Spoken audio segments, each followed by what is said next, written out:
Pondering a Sister Tanis approach to unwelcome visitors living solo. Today is Tuesday, January 2026, and I previously did this for living with a soulmate. So this is an approach to unwelcome visitors in a certain living context. I was like, and this is still broaching soulmate residency. These could apply in that kind of a context, living with my soulmate. However, why don't I draw on rules that I've enforced in the past when I lived solo and kind of open it up and be like, I have done this, and this did address something that was unwelcome. So here I, Tanis, she, her, hers of Seattle, ponder a Sister Tanis approach to unwelcome visitors living solo, only human resident of me, with items to enforce that I have enforced previously when living solo. Here, sister is a reference to the concept of names of nuns in Christianity. Yeah, so there's do a Sister Act reference again with Whoopi Goldberg, and Sister Mary Clarence, I think is the name of the nun. She is in a convent for witness protection, and so this is a nod to Christianity. And that term, sister in that context, and so kind of being conducting myself at a high level, even if something is not necessarily welcome. So emphasis here is an unwelcome visitor is still a visitor. Okay. Everything listed here I'm covering here, I have enforced when living solo before. I have lived solo in terms of I've had a studio apartment before in California. I lived solo in that context. And I have lived in a single occupancy room in more than one dormitory in a college setting. And then I've had a room in and that was in Hawaii that was true for. Was it true at the University of Washington? No.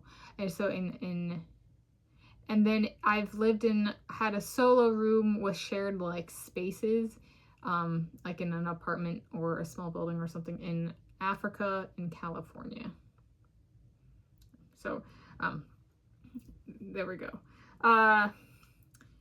Yes. Okay. So these are things I've enforced, and so I've enforced timeliness of stay. So enforcing they arrive and they said they would leave on a day and or time, and making sure that is enforced. I have a schedule, I have a life, and more importantly, they communicated that, and so making sure they don't overstay their welcome. Right? If they're already an unwelcome visitor, and it bothers me if people take too long to do things, don't make them try to enforce the timeliness of stay so they don't become even more unwelcome of a visitor. Is essentially the spirit of that one. All right. The next one is call out / address inappropriate comments and or conduct. Just call it out or address it at the time. It's my space. I don't want an unwelcome visitor to make my home feel unwelcome. Right, this is one of those ones where it's they're unwelcome for a reason. So make sure, even if it doesn't snowball to anything, which I don't want, just make it so I remember it. And so that way, if the person comes back or visits me again, I do know this is something they've done in the past that was bothersome. What did I do to address it then? And remember that when they come the next time. It helps me with enforcing rules of it's unwelcome, and they've, even with them being unwelcome, they've still pushed it. All right, so that kind of thing. And then the last one here is make private places physically off limits and enforce. I have done that, where it's this is may have asked to come and visit. That does not give a person the right to access my personal belongings. For real. That's unwelcome or not welcome. Or I say